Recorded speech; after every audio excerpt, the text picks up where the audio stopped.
Hey guys, tonight we're stepping into a quiet corner of history. Not the kind with banners and trumpets, but one wrapped in wool socks, whispered thoughts, and candle smoke curling toward a ceiling that leaks when it rains. You find yourself somewhere between yesterday and forever, seated on the cold floor of a Roman chamber, where the air smells of damp parchment, olive oil, and the faint, stubborn musk of philosophy. It's late, or maybe it's very early, and across from you, a man who ruled an empire scratches quietly at a wax tablet, alone. This is Marcus Aurelius. No fanfare, no gladiators in the wings, just an old wooden desk, a stool that creaks under imperial weight, and thoughts pressing against the inside of his skull. Thoughts that won't leave him alone. Not tonight, not ever. You sit with him, watching the quill hesitate over the surface. He's not writing edicts. He's not commanding legions. He's talking to himself. So, before you get comfortable, take a moment to like the video and subscribe, but only if you genuinely enjoy what I do here. And if you feel like sharing your own strange little corner of the night, let me know in the comments where you're listening from and what time it is there. Now, lower the lights, maybe start a bit of ambient hum. Fan, white noise, the soft snores of your cat. Let's ease into tonight's journey together. Marcus is cold.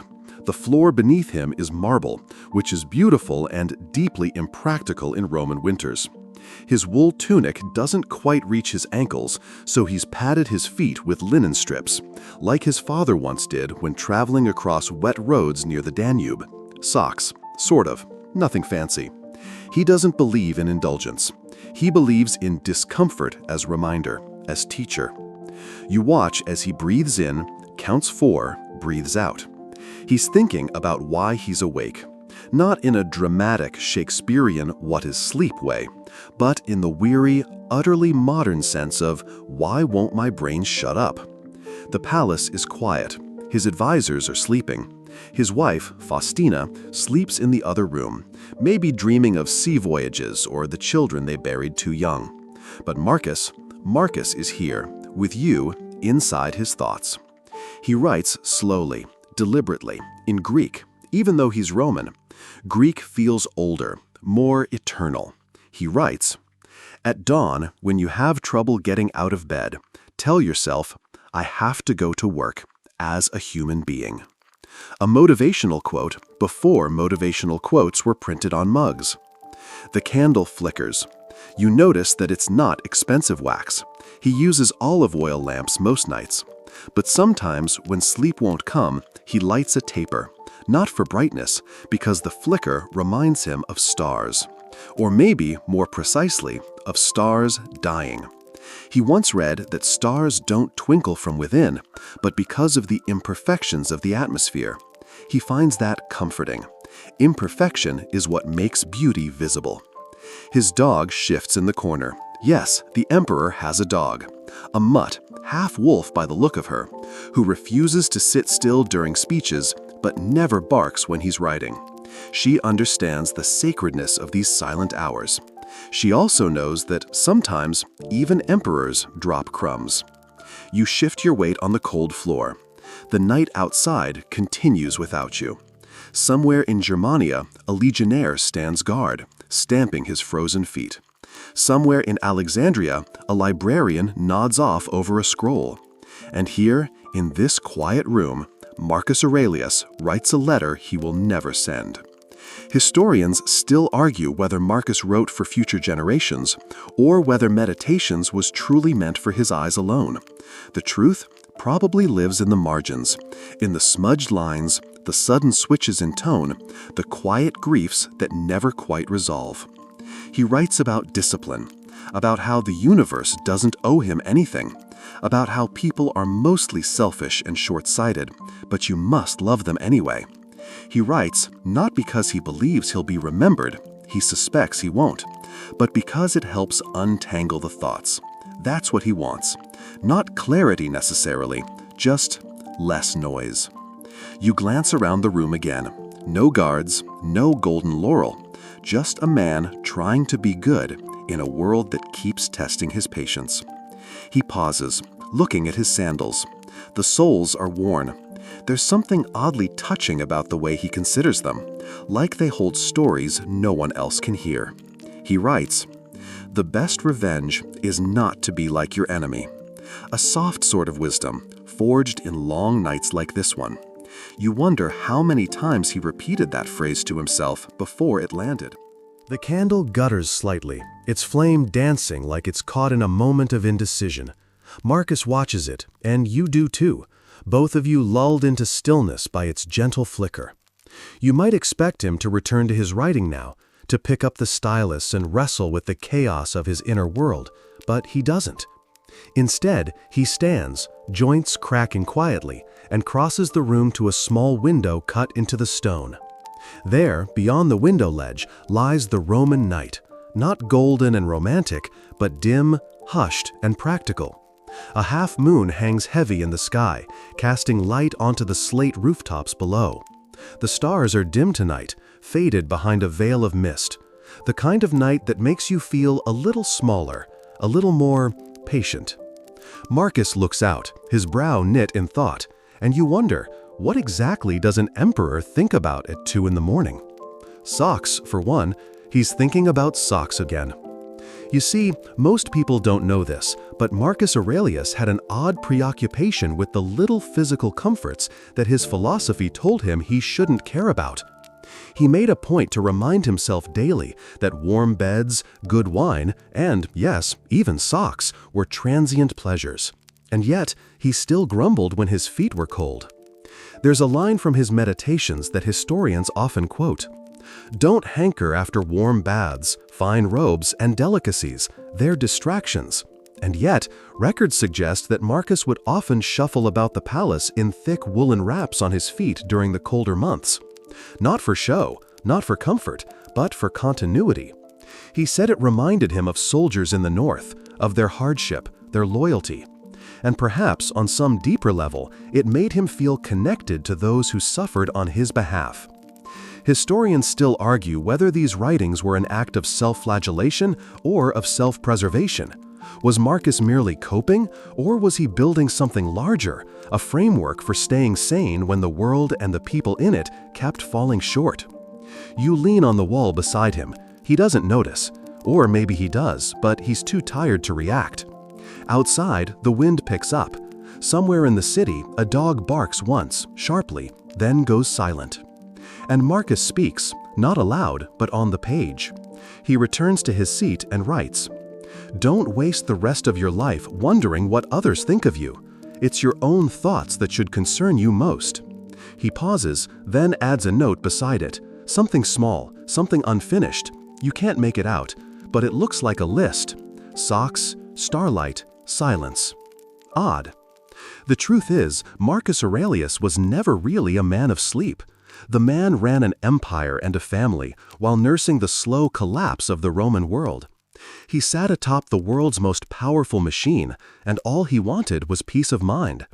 Imagine being the person responsible for every failing aqueduct, every tax dispute, every drunken centurion who knocked over a fruit cart in Gaul, and still trying to write yourself into calmness before bed.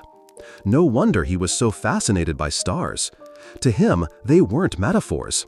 They were reminders that nothing lasts, that nothing matters quite as much as we think it does, and that from a certain height, even Rome looks small. There's a tiny, lesser-known detail buried in a later Roman biography, that Marcus often instructed his servants not to wake him, no matter what news came in the night, unless it involved his children or the front lines, and even then, only if it couldn't wait until sunrise. Nothing urgent should happen at midnight, he supposedly said once. If it's urgent, it's already too late. And so, in the quiet of that Roman night, with the candle nearing its end, Marcus Aurelius writes a note to himself, not about treaties or taxes, but about how hard it is to fall asleep when your mind keeps replaying conversations from earlier that day. He'd had a disagreement with a senator, something minor, something forgettable, but it lingered. Not the argument itself, but his reaction. He'd felt anger rise, real anger, a flash of heat behind the eyes, and he'd said something sharp, something that wasn't useful. Now, in the stillness, he regrets it, not because it hurt the senator, but because it disrupted the part of himself he's trying to keep still. The pond rippled. You notice how slowly he writes now. His script is more careful. He's not trying to impress future readers. He's just trying to find a way to settle himself, to quiet the storm without pretending it's not there. Outside, the stars fade further, hidden behind soft clouds. The moon slips behind a roofline. The candle sputters. You're still beside him, and whether you're listening from a small house in Minnesota or a flat in Birmingham, the air around you is filled with the same ancient question: how do we live well even in the dark? Marcus doesn't have a final answer. He only has tonight. And tonight, that's enough. The candle has gone out now. It doesn't go with a dramatic puff or theatrical smoke, just a soft flicker, then nothing.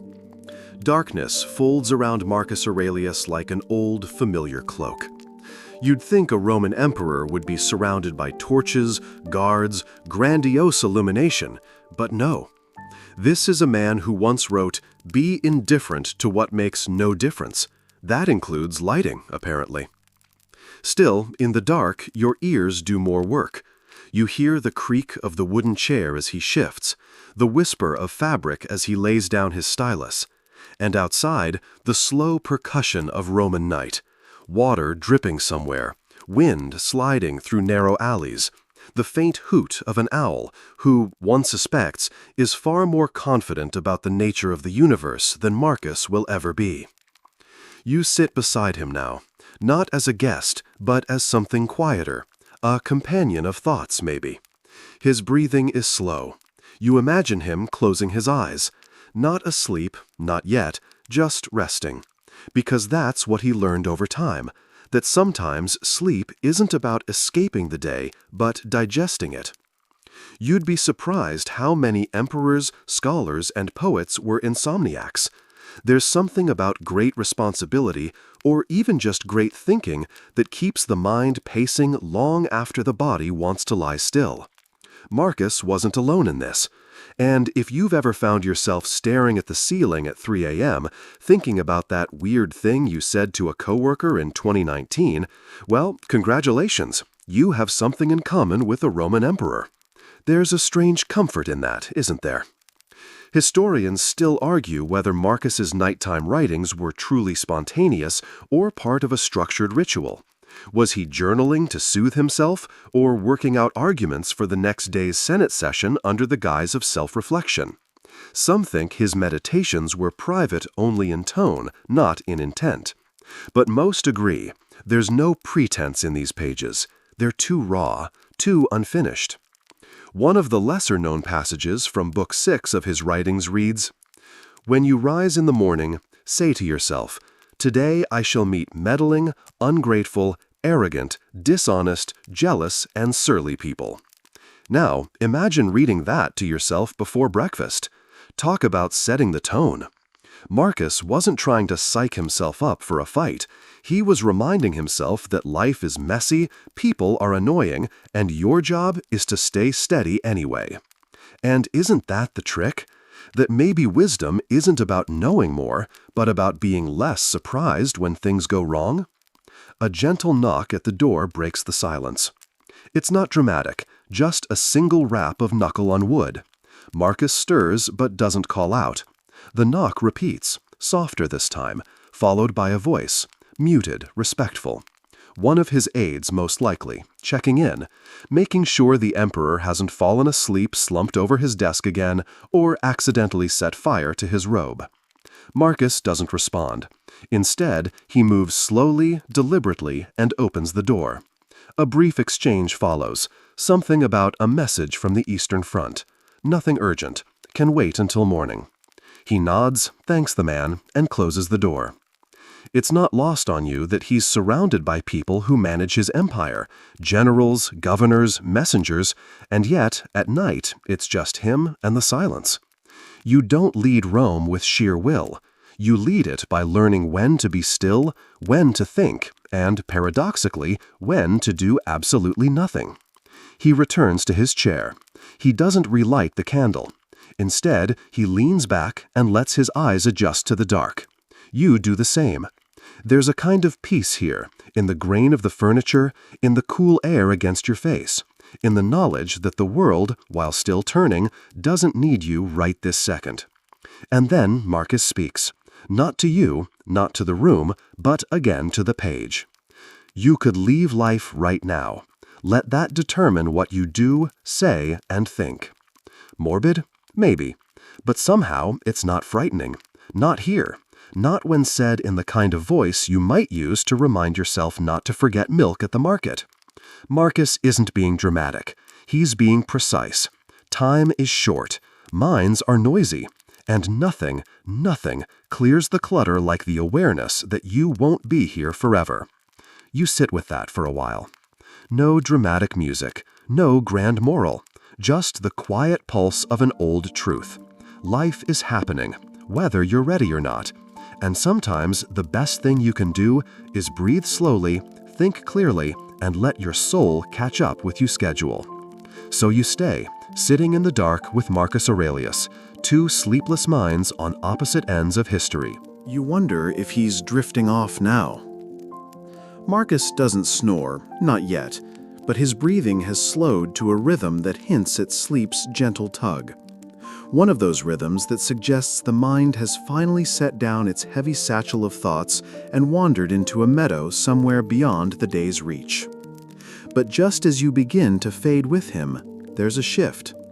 He opens his eyes again, slowly, not startled, just unfinished. Because, of course, he's not done. Marcus Aurelius, the reluctant philosopher-emperor, rarely stopped thinking just because it was dark outside. In fact, night seemed to sharpen him. The distractions of the day, politics, parades, people asking dumb questions, those fade with the sunset. What's left is only the real work, untangling the threads of self and, occasionally, writing about socks. Yes, socks. You probably didn't expect that. But somewhere, buried in one of his lesser-known journal entries, Marcus waxes poetic, well, Stoic, about the simplicity of warm feet. There's something almost childish about it. Not in a foolish way, but in that kind of honest noticing that children do better than adults. Socks, or the Roman version thereof, were a rare luxury for men like him. Legionaries marched barefoot or with rough sandals. Warmth was a privilege, not a right. And so, one crisp Roman winter night, Marcus records something that amounts to, "It's cold, I'm tired, and wool is a miracle." Historians still argue whether this passage was literal or metaphorical. Was he simply enjoying a cozy moment in a drafty palace? Or was he meditating on the small comforts that keep us human? Either way, it's oddly touching to think of one of the greatest minds in history being grateful for snug toes. You can't help but smile. There's something humbling about an emperor stopping to notice the softness of wool. It reminds you that even those who hold the fate of nations in their hands still worry about the cold floor at night. Some truths are universal. People get tired, feet get cold, and life, no matter how grand, can always be improved with the right pair of socks. And, speaking of cold, Marcus rises. The marble floor sends a polite shiver up his spine. He crosses to the corner of the room where a small brazier offers modest warmth. No roaring hearth for him, just a bowl of embers, flickering with the slow patience of things that were never in a hurry. He stirs it, adds a pinch of incense, maybe cedar, maybe something rarer, traded across distant deserts and dusty roads. The scent curls into the air like a thought forming. Memory, maybe, or melancholy. Hard to tell the difference when you're half asleep and half soul. Outside, Rome breathes. Even the Tiber River has calmed for the night, its waters flowing with a hush that feels almost reverent. The stars above are clear, bold, the kind of sky that makes you feel like someone painted it just for you. Marcus steps onto the balcony for a moment, and you follow, quiet, as always. He looks up. This is the part that gets you. He doesn't just glance at the stars, he regards them, like they're old colleagues, like maybe he once argued with Orion about ethics over a goblet of wine. There's familiarity in his gaze, and a touch of longing too. Because he knows something few admit, that the stars are dying. He wouldn't have used that language, of course. Astrophysics wasn't a Roman specialty. But he felt it. The distance, the fragility, the strange, impossible idea that what looks eternal might actually be fading, slowly, beautifully, and without a sound. And he writes again, "Dwell on the beauty of life. Watch the stars and see yourself running with them." What does that even mean? To see yourself running with the stars? Maybe it means to live as if you were part of something vast and impossible. To remember, in the drudgery of bureaucracy or the ache of grief, that you are stardust, literally, that the iron in your blood was forged in the heart of a dying star. But Marcus wouldn't have said that. He would have just called it nature, logos, the way things are. And maybe that's enough. You sit with him a while longer, as the night stretches like a cat over the rooftops. Somewhere, a neighbor coughs. A dog barks once, then thinks better of it. And all the while, Marcus keeps writing. Not because he expects anyone to read it, not because history will remember, but because for him, writing is a kind of spiritual flossing. Clear the debris, untangle the snags, and maybe, just maybe, make sense of the dark. And you, strangely comforted by this quiet routine, begin to feel something you hadn't expected: calm. Like maybe tonight, you too can fall asleep without fixing everything first. Like maybe it's okay to just be. You're still awake, but just barely. Marcus, ever persistent, is once again scribbling. The stylus glides across the wax tablet, the faint scratching sound rhythmically reassuring, like a distant tree branch tapping against a window in the breeze. You're not sure what he's writing now. Maybe another meditation, maybe a to-do list for tomorrow's Senate meeting. But the words come easily to him. His hand doesn't hesitate. And that, in itself, is fascinating. Because if there's one thing Marcus Aurelius teaches you, besides how to survive frostbite in sandals, it's that even the act of thinking can become a discipline. Philosophy wasn't just an abstract practice for him. It was as physical as breathing, as daily as tying his sandals. There's no lofty ivory tower in his writing, just a man trying, really hard, to be decent. Which is harder than it sounds, especially when you rule an empire and everyone wants something from you, including your time, your favor, your ability to pronounce complicated names during public ceremonies. Tonight, the topic at hand isn't sandals, or socks, or even stars. It's death. Yes, sorry, bit of a shift. But don't worry, we're still firmly in bedtime mode. Marcus isn't being morbid. He doesn't reach for drama. There's no hand-wringing about tombstones or crypts, or whether the afterlife includes cold snacks. He just writes, with the calm of someone who has stared long into the abyss and decided to take notes instead.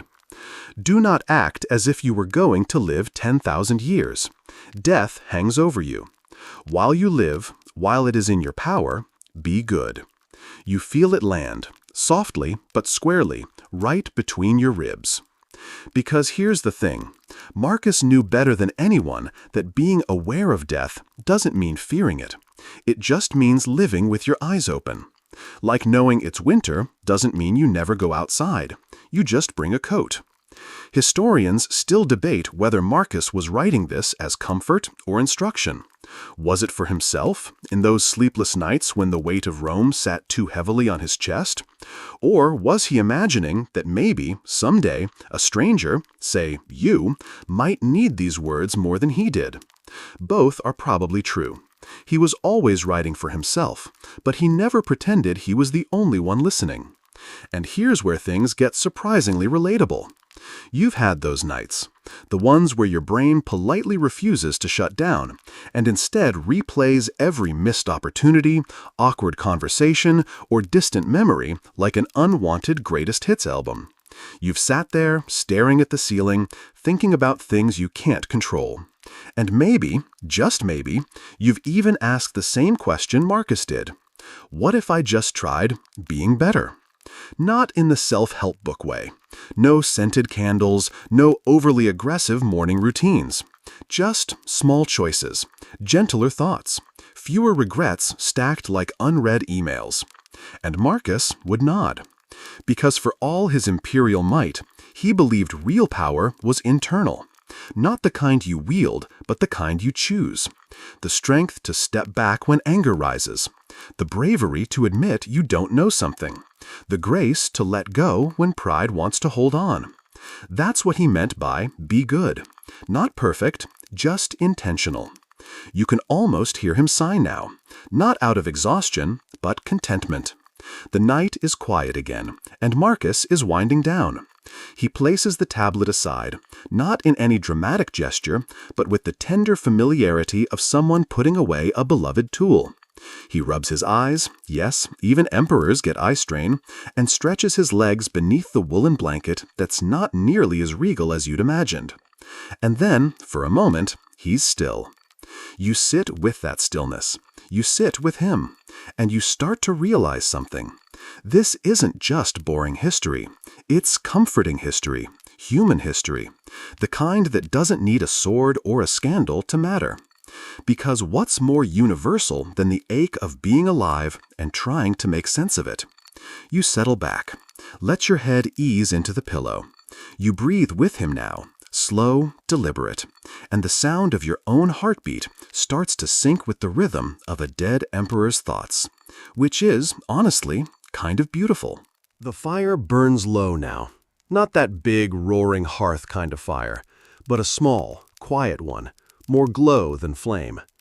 You barely hear it crackle, just enough to remind you that warmth is still nearby, and that not everything ancient has to be cold and distant. Marcus lies back, his thoughts drifting somewhere between a yawn and the next realization. And here's where we find him doing something surprisingly ordinary, stargazing. Yes, Stoic emperor or not, Marcus liked to look at the stars. He talks about them more often than you might expect in a journal that mostly discusses how to avoid being a jerk. There's something deeply tender about that. You imagine him, perhaps after a long day of meetings and military briefings, walking out into the palace courtyard, his sandals scuffing softly on marble, cloak drawn tight against the chill, head tilted back. And there they are, those same stars you sometimes catch glimpses of through city haze or late-night countryside drives, glittering across the black velvet sky like distant promises. Marcus once wrote, "Dwell on the beauty of life, watch the stars, and see yourself running with them." Poetic, right? And totally unexpected from a guy who probably had to yell at corrupt senators by day. But that's the contradiction of Marcus, the quiet wonder in the midst of endless responsibility. A man who ruled the known world, but found comfort in something so far away, so unreachable, that it humbled him. Now let's get a little odd. There's a theory, well, not a theory so much as an intriguing scholarly shrug, that Marcus Aurelius may have had proto-astronomical insights. Not quite telescopes and comets, but a reverence for the cosmic order that feels almost ahead of his time. He viewed the stars not just as celestial decorations, but as symbols of nature's laws, eternal, impartial, and beautifully indifferent. Historians still debate whether he studied them for science, religion, or just solace. Was it physics or philosophy, or maybe a quiet rebellion against the chaos he saw daily? You suspect it was all three. Because nothing grounds you quite like realizing your problems are microscopic in the face of a dying star. Yes, I said dying star. Most of the ones you see, already gone. Little ghosts of light still traveling towards you, years, sometimes thousands of years, after the star itself collapsed. You can't help but think Marcus would have loved that metaphor. Not because he was obsessed with death, he wasn't, but because he understood the strange comfort in knowing that even things that have ended can still illuminate the present. That just because something's over doesn't mean it doesn't matter. It's a very Stoic view, honestly. The idea that permanence is a myth, but meaning isn't. Now, let's get even weirder. Some researchers, those delightful fringy types who wear turtlenecks and don't get invited to every academic party, have tried linking Marcus's cosmic reflections to early theories about interconnected consciousness. No, he wasn't writing quantum physics, but there's a line of thought suggesting he sensed, intuitively, that everything was part of something bigger: stars, people, time. It was all one system, humming along, neither cruel nor kind, just vast. You might think that sounds a bit hippy-dippy for a Roman emperor, but remember, this is a man who ruled during plagues, invasions, and betrayals. He wasn't naive. He was looking for something durable, something that couldn't be corrupted or conquered. So he looked up. You too. Not physically, maybe. You're in bed, pillow under your neck, eyes half shut. But you imagine the stars. And in doing so, you do exactly what Marcus did. You zoom out, past your apartment, past the traffic and inboxes and laundry, past the noise of this century. And suddenly, it's just you and a sky full of extinguished stars still trying to tell you something. Something about grace, about perspective, about how silly we can be, panicking over things that time will smooth out like waves smoothing over sandcastles. Marcus doesn't say it directly, but you get the feeling he knew. Peace isn't something you win. It's something you notice, usually in quiet moments, usually under a night sky. Your breathing slows, not from fatigue, but recognition. You and Marcus, separated by 2 millennia, are watching the same sky. And somehow, that makes the universe feel a little less lonely. You're still lying there, aren't you? Maybe a little more sunken into the mattress now. One hand resting lazily near your face, the other tucked somewhere under a pillow. That gentle hum from the fan in the background could almost be mistaken for distant winds whispering across the Roman plains. And that's appropriate, because Marcus Aurelius, the world's most contemplative emperor, was not only a stargazer. He was also a walker, a thinker on the move, a man who believed philosophy wasn't something you learned in a lecture hall, but something you did with your feet. You might imagine the Roman elite being carried around on litters like oversalted chips in a fancy restaurant. Not Marcus. The guy walked, a lot, around his camp, through palaces, along the banks of the Danube during war campaigns, and always, always thinking. He kept a notebook, just a plain one, not the gilded, emperor-worthy journal you might expect. In it, he would scribble little reminders to himself, mid-stroll. Don't get distracted. Don't be arrogant. Don't waste time. Try to be decent, even when surrounded by idiots. Okay, he phrased it more diplomatically, but the tone was there. And that notebook? That's Meditations, the very reason we're whispering our way through this historical lullaby. His wandering thoughts became one of the greatest self-help books no one intended to publish. Here's where things take a gentle left turn. There's this odd little footnote in history. Marcus apparently had a habit of talking to himself, sometimes out loud while pacing. Picture it, a man wrapped in royal robes, pacing slowly under a stone colonnade, mumbling like your uncle on a power walk. It wasn't madness, it was maintenance, a kind of spiritual flossing. Now, scholars have long debated whether these verbal walkabouts were intentional rituals or just old-fashioned overthinking. The more cynical ones say it was anxiety. The romantic ones call it early mindfulness. You suspect Marcus just needed to get the thoughts out before they rotted inside. You get that, right?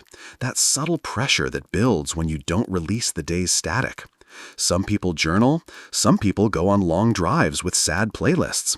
Marcus walked in circles and wrote down things like, "Waste no more time arguing what a good man should be one." If he'd had Twitter, he'd have been both wildly inspirational and immediately ratioed. Here's the fringe theory of the evening. One researcher claims that Marcus's habit of walking and writing may have been influenced by early Stoic physical exercises. Not like CrossFit, but walking meditations designed to sync your breath, thoughts, and steps. You've probably done it without knowing. Those walks where you suddenly realize your brain has untangled itself after 20 minutes of aimless wandering? Yeah, same thing. Back to our emperor. Marcus wasn't a guy who needed more things, but he craved clarity. He used these solo walks to sift through the noise, gently brushing away ego like dust from a windowsill. And isn't that kind of the dream? To create space in your day, not for achievement, but for peace? There's something grounding in picturing Marcus shuffling around, maybe with a woolen cloak draped over one shoulder, sandals flapping slightly, muttering about patience while a servant quietly pretending not to listen. The most powerful man in the known world lecturing himself on being humble. You know what that's called? A gentle kind of power. Not domination, not noise, but an inner gravity, a decision to meet chaos with calm.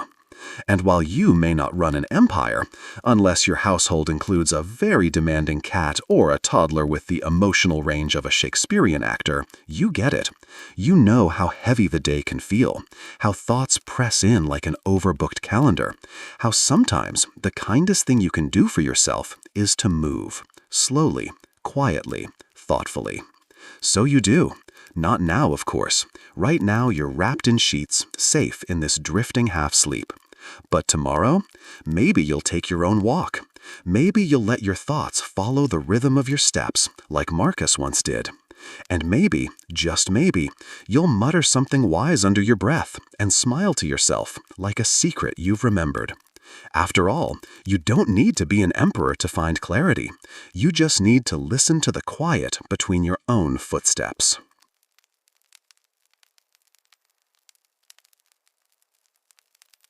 Let's stay with that image a little longer. You walking like Marcus.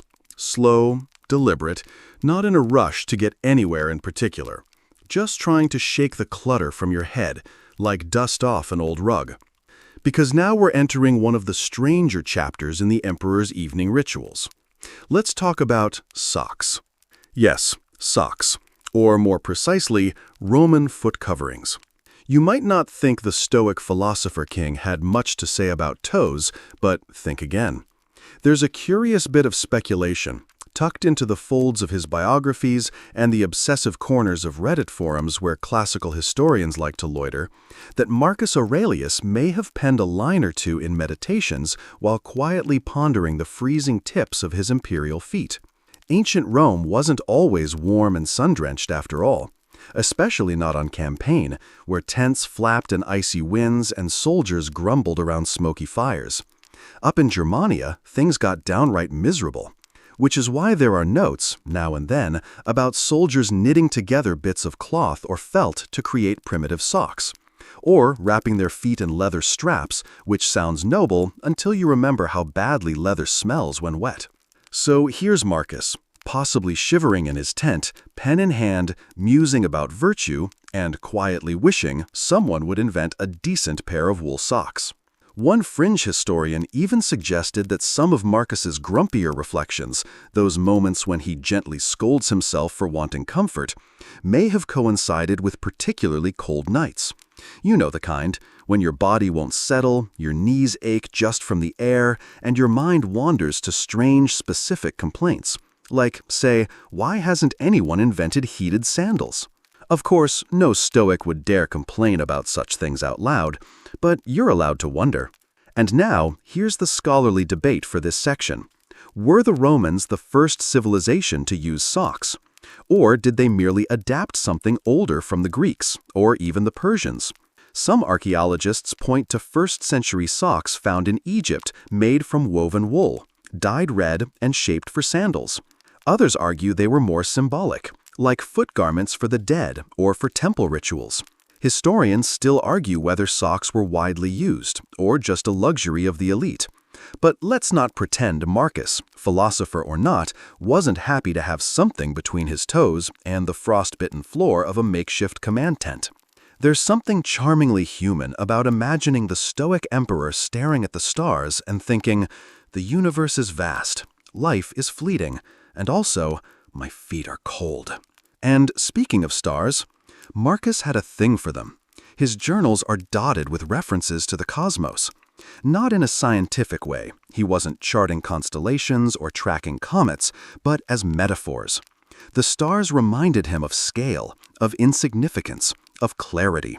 "You are a soul carrying a corpse," he wrote. Comforting, isn't it? But here's the thing. When you imagine him looking up, freezing feet and all, that line hits different. The stars weren't just distant pinpricks in a black canvas. They were reminders of time, of death, of eternal order, and perhaps, quietly, of beauty.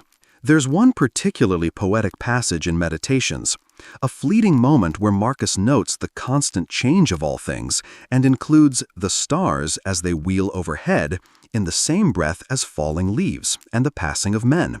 It's subtle, but it's there, that quiet awe. So now picture it. Marcus, wrapped in a cloak, tired from war councils and sore from walking, settles beside a dwindling fire. He props up one foot, adjusts the scratchy wool wrapping, and stares into the night. A single star twinkles, just enough to be noticed. He doesn't wish on it. He isn't that kind of man. But maybe he smiles, just a little. And maybe you do too. Because isn't that part of what keeps us human, even after centuries? The shared smallness under the stars, the ache of a cold toe, the longing for clarity that never quite arrives, the absurdity of it all, wrapped in quiet awe. So tonight, as your own limbs get heavier and the warmth of your blanket becomes more pronounced, you can rest knowing that even the wisest minds once worried about their socks, and stared at the stars, and tried, imperfectly, to make sense of it all, just like you. Your eyes begin to droop now, just a little. But hold on, there's still something rather lovely we haven't touched yet. Because after the socks and the stars and the gentle doom of a Stoic bedtime thought spiral, Marcus Aurelius often wrote about theater. Yes, the man who mused so solemnly on death, duty, and discipline was also someone who appreciated the drama of it all. Plays, performances, gestures, masks. He saw them not just as distractions for the people, but metaphors for life itself.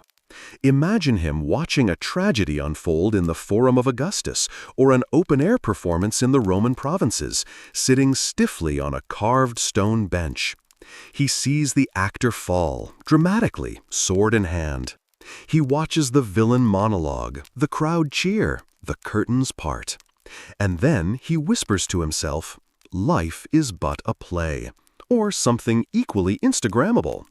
You probably remember this one. Life is short. The fruit of this life is a good character and acts for the common good. But if you dig a little deeper into Meditations, you'll find dozens of theatrical comparisons. You're an actor on stage. You don't control the script. You just perform your part, and then the curtain falls. Of course, leave it to Marcus to turn a day at the theater into a cosmic metaphor for human insignificance. Now, here's a quirky detail to keep you entertained while you doze. Roman actors were considered a bit lowbrow. They weren't exactly celebrities in the modern sense. In fact, most upper-class Romans looked down on them. But Marcus, he was fascinated by their role, their function. He saw how people responded to them, how the stage reflected society. He found something instructive there. And historians still argue whether this fondness for performance influenced his governing style. Was his steady calm in times of war partly an act, a role he assumed for the sake of the empire? Some scholars say yes, that Stoicism for Marcus was a performance art, not in a deceitful way, but as a discipline, a kind of internal theater where the soul practiced composure in front of an invisible audience. And isn't that a bit relatable? You too perform. You wake up, put on your face, literal or metaphorical, and go out to face the absurdity of life. You smile when you don't feel like it. You nod through boring meetings. You say, "I'm fine," when you aren't. And maybe, late at night, you wonder who exactly you're performing for. But Marcus reminds you, it's okay. The role is enough. You don't have to control the whole play, just your lines, your part.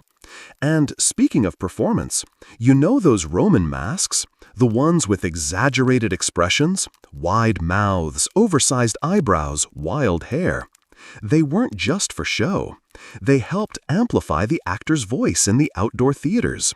Some even had built-in acoustics, like ancient megaphones. Imagine yelling about fate and glory into a clay frown. And here's a small, slightly ridiculous fact. Sometimes the masks would get stuck. Actors would trip, or forget lines, or drop props mid-monologue. And the audience, they loved it. Turns out ancient Romans weren't so different. A good blooper brought the house down. So maybe Marcus saw all of this, the masks, the mistakes, the strange laughter, and realized that life, too, would always wobble off script. That's why in Meditations, he gently urges himself, and now you, to let go of perfection.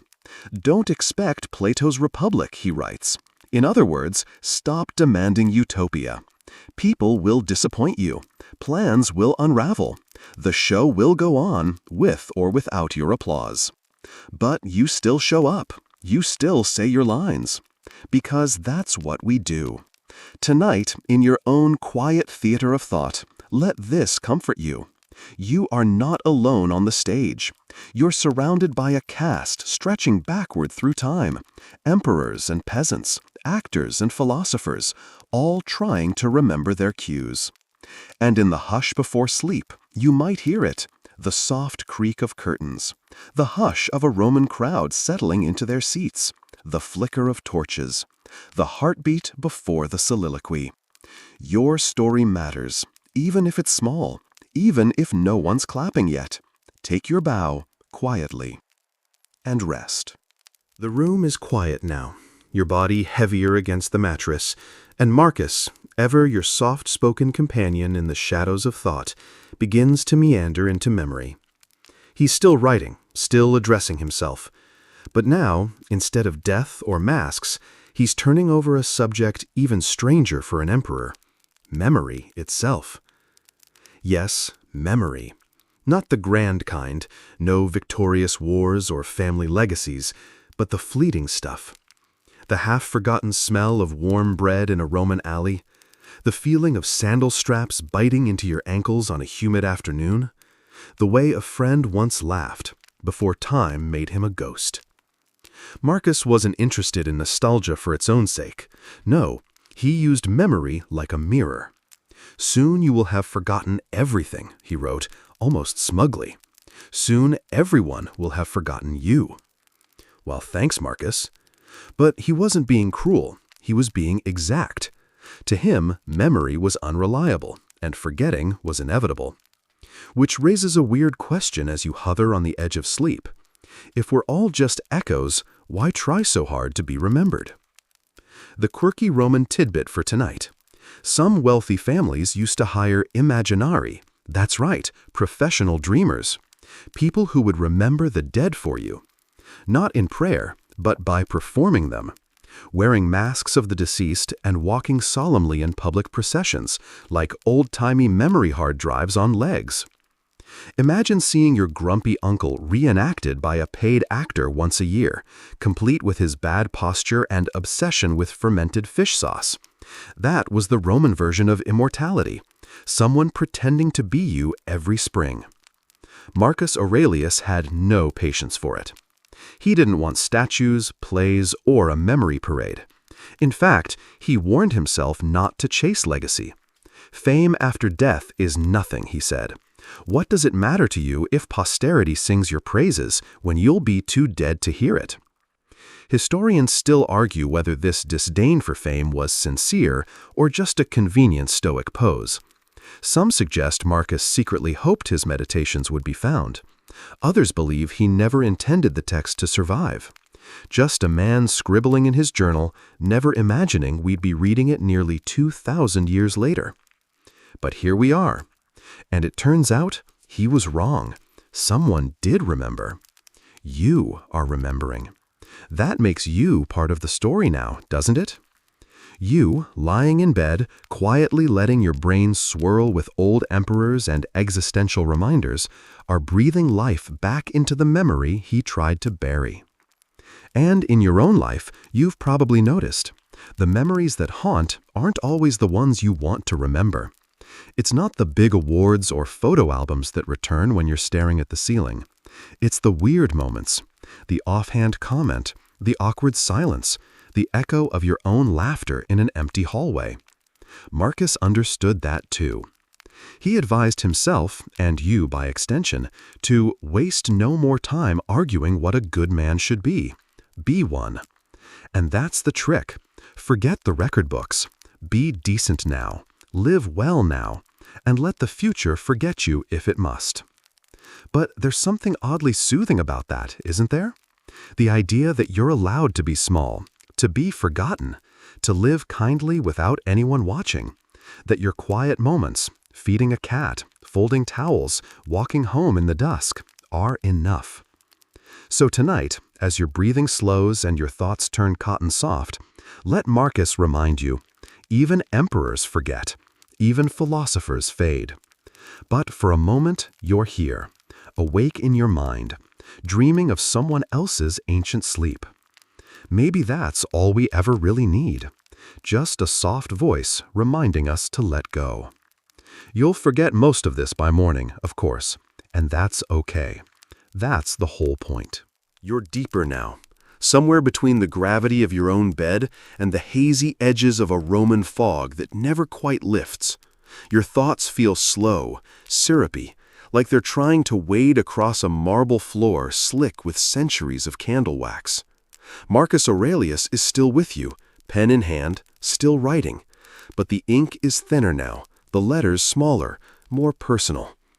Because tonight, your philosopher king is preoccupied with something you may know well, sleeplessness.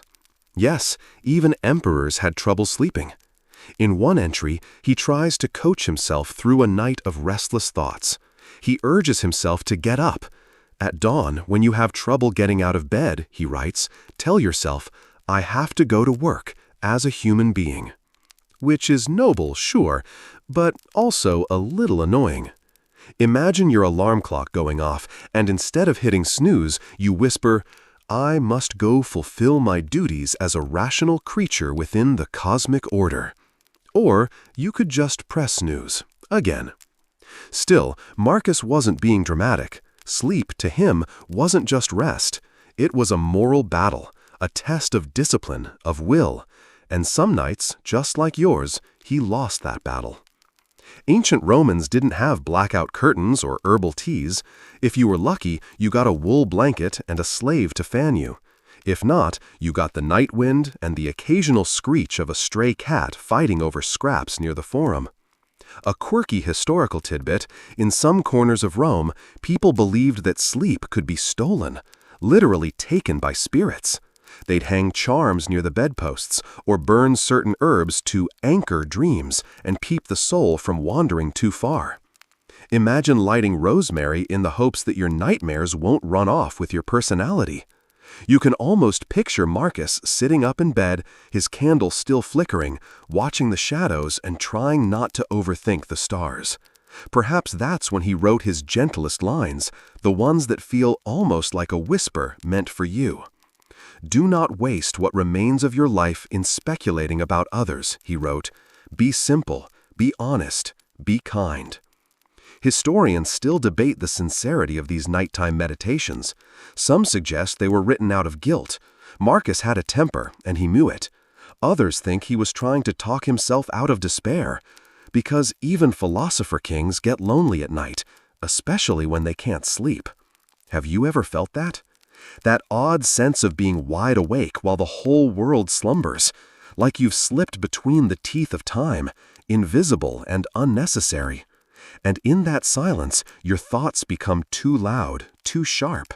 You remember every little thing, the conversation you messed up 5 years ago, the task you forgot today, the person you miss but won't call. Marcus would understand. But instead of running from those thoughts, he invited them in. Not to wallow, but to examine. He treated his anxieties like visitors at a late-night symposium. Let us reason together, he seemed to say, before the morning finds us. He believed that insomnia was a kind of spiritual rehearsal, a time to prepare your mind for the harder truths of life. Not in a grim way, just in a human way. And here's the secret. He never truly solved it. He never reached some grand conclusion or built a perfect mental machine that delivered serenity on command. What he did was simpler. He sat with the discomfort. He wrote. He softened his voice, even on the page. You can almost hear it now, can't you? Not as a royal decree, but as a worn-out friend murmuring across the centuries. It's okay. You're awake. Me too. But let's not be afraid of that. So tonight, maybe you don't need to force sleep. Maybe you can just let the thoughts drift, unjudged. Let the stars burn silently behind your eyelids. Let the ghost of an emperor keep watch at the foot of your bed, not guarding you, but keeping you company. The night isn't against you. It's just quieter than usual. And sometimes that's all the invitation you need, to rest, not perfectly, but gently. The candle burns lower, and Marcus's ink runs thinner. You are still with him, in that echoing silence where thoughts coil like smoke. Tonight, his mind has drifted from duty and discipline to socks. Yes, socks, or rather the Roman equivalent, udones. Let's be clear, ancient Romans didn't wear socks the way you do. Their version was more like cloth wrappings or soft-footed tubes, often stuffed into sandals during colder months. They weren't fashionable, they were functional. And Marcus, aging and increasingly weary, found comfort in them. There's no surviving journal entry that says, "Ah, my beloved socks, may you warm my imperial toes." But in letters to friends, particularly during his military campaigns near the Danube, he makes offhand mentions of the chill, the winds, the aching joints. You can infer the rest. After all, the man was emperor, not a masochist. Historians still debate whether Marcus's references to bodily comfort in his later writings reflect a shift in his Stoic beliefs. Had he begun to soften? Was he conceding, quietly, that the body mattered more than he'd once let on? Or was he simply being honest? Either way, it's strangely comforting to imagine the Stoic ruler rubbing his feet at night, maybe sighing as he unwraps them, thinking not of empire, but of warmth. And it's here that another strange meditation appears, one that's caught scholars off guard for centuries. In a lesser-known passage, Marcus compares the stars above to a fire one can neither touch nor tend, always burning, never warming. He then likens his life to that distant, dying light, visible to others, but already fading to himself. That's poetic, but it's also, let's be honest, a bit dramatic. It's the kind of thing you mutter when you've had a long day, stubbed your toe, and realized there's no more wine in the villa. Still, the metaphor stuck. To Marcus, stars weren't mystical twinkles of destiny, they were reminders of impermanence, of distance, of the futility of ego. He wrote, "Soon you will have forgotten the world, and soon the world will have forgotten you." Not exactly a Hallmark card, but it has a certain sleepy gravitas, doesn't it? And yet, he found peace in that truth, like knowing the snow will fall, whether you admire it or not, or realizing that your socks, however humble, will always serve you more loyally than most politicians. Speaking of snow, let's not forget, Rome wasn't always sunny. The emperor spent a great deal of his reign in cold, foreign outposts, waging war against Germanic tribes and managing frost-bitten morale. On one particularly frigid campaign, Marcus became ill. Some say dysentery, others a lung infection. During that time, he stopped writing about strength and discipline and began musing more often about stillness. Stillness of the body, yes, but more importantly, stillness of the mind. He observed how a campfire burns more steadily when wind is blocked, and how thoughts grow clearer when noise is removed. He advised his generals to practice silence, not just abstaining from speaking, but from reacting, from flinching, from bracing against every cold gust that life threw at them. In other words, to live as the stars do, bright, distant, calm. This was Marcus in his final form, Not the general, not the emperor, not even the philosopher, but the quiet man in wool wrappings, looking up and realizing how little he truly controlled. How much of what mattered was small, private, warm. You might not have an empire, but you have your own quiet, your own socks, your own stars. And maybe that's enough. As you lie here, think of that warmth, not from the stars themselves, but from knowing they've always been there, burning their slow fire without needing you to look up. Let your breath settle like falling ash. Let your thoughts rise and evaporate, like fog over a Roman camp. And if tomorrow demands something of you, some march, some speech, some noise, remember this hour, this quiet, this soft reminder from a man long gone. You are not your productivity. You are not your titles. You are just here, for now, like a star, no longer burning, but still lighting up someone's sky. There's a certain irony to all this, of course. Marcus Aurelius, the emperor of one of the most powerful empires in human history, reminding himself not to get too attached to power, not to cling to glory, not to believe his own press. And tonight, you lie here in the soft glow of his musings, 2,000 years later, surrounded not by marble columns or laurel wreaths, but perhaps the hum of a fan, the whir of distant traffic, or the creak of your ceiling settling into sleep. Marcus would have liked that, the simplicity of it. In fact, if there's one undercurrent that flows through his meditations, it's this. Life is not the marble, it's the moss that grows slowly between the cracks. And so we arrive at one of the strangest images in his writings, one that still baffles classicists. At one point, seemingly out of nowhere, Marcus writes, "Consider the snail. Though he leaves no battle won, no law passed, no coin stamped with his name, he still exists in full." Wait, what?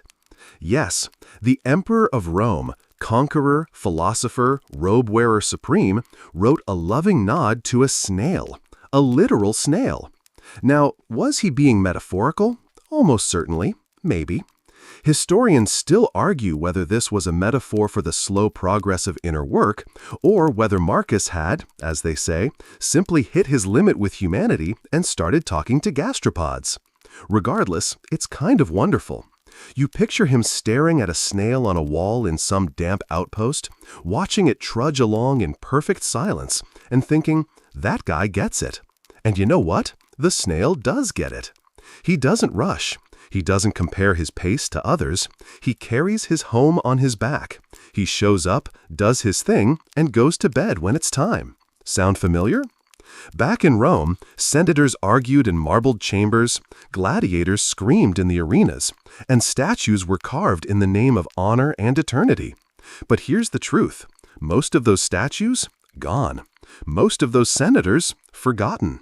And even the grandest of victories? Reduced to dusty footnotes. But the snail? He's still here. And so are you. Because this isn't a story about history, not really. It's about softness in the face of hardness, quiet in the face of clamor, socks in the face of sandals. It's about remembering that even emperors need a bedtime. One passage from Marcus says it best, though, of course, he phrases it with all the solemn gravity of a man who hasn't laughed in 20 years. Cease your argument with the day. Let the breath fall gently. Let the eyes close without ambition. Poetic, moody, almost emo, but also kinda perfect. Because when you close your eyes tonight, you're not leaving the world behind. You're simply returning to it in another way. The slow way. The slow way. And if you wake tomorrow to chaos, emails, sirens, headlines, burnt toast, remember Marcus. Remember the man who ruled half the world and still worried about cold feet and quiet thoughts. He once wrote, "The happiness of your life depends upon the quality of your thoughts." So let them be soft tonight. Let them drift like dust across a marble floor. Let them disappear like the memory of an emperor's footsteps in the snow. And if you're still awake, just barely, just holding on by a thread, then consider this your last task. To stop trying, to stop fixing, explaining, planning, proving, and just be here, breathing with the stars, inching forward at a snail's pace, loved all the same. You drift a little now, your mind loosening its grip on the day, Marcus Aurelius fading into the background like smoke from a distant fire. But the thread of his thinking still lingers, pulled along gently by the hush of time. Marcus had this notion, a quietly wild one, that everything in nature was in harmony, even the stuff that didn't seem like it at first glance. A plague? A war? A goat on a Senate bench?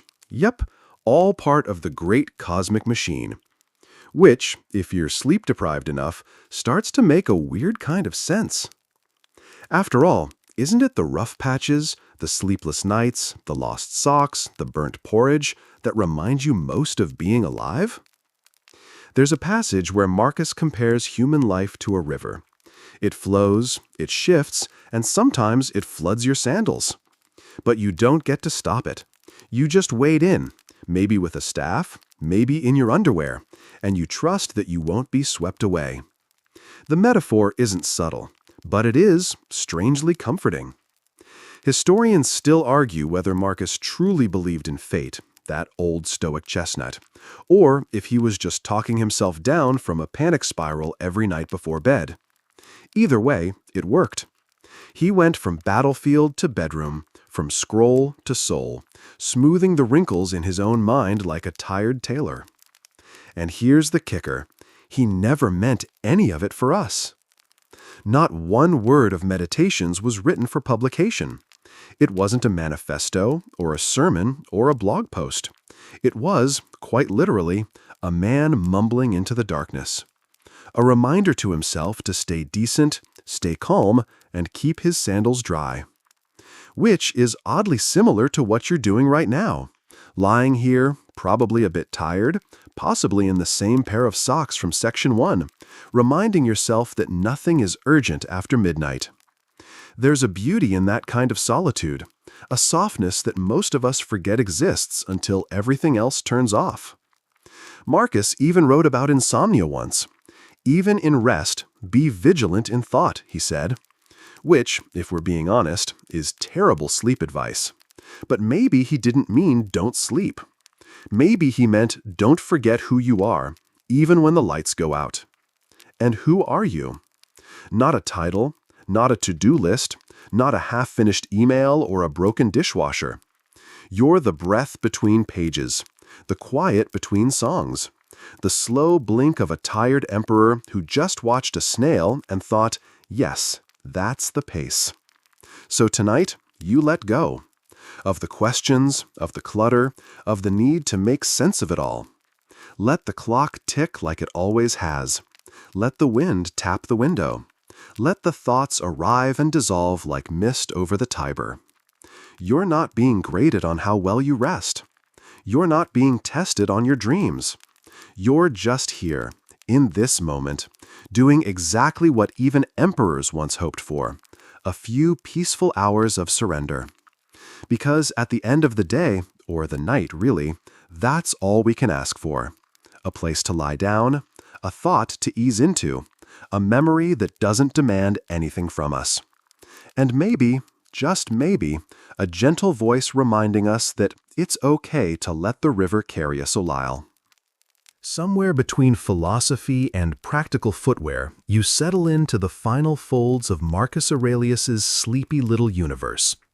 The stars outside your window might not be the same ones he saw flickering above his campaign tent, but they hum the same lullaby, quiet, vast, indifferent in the most comforting way.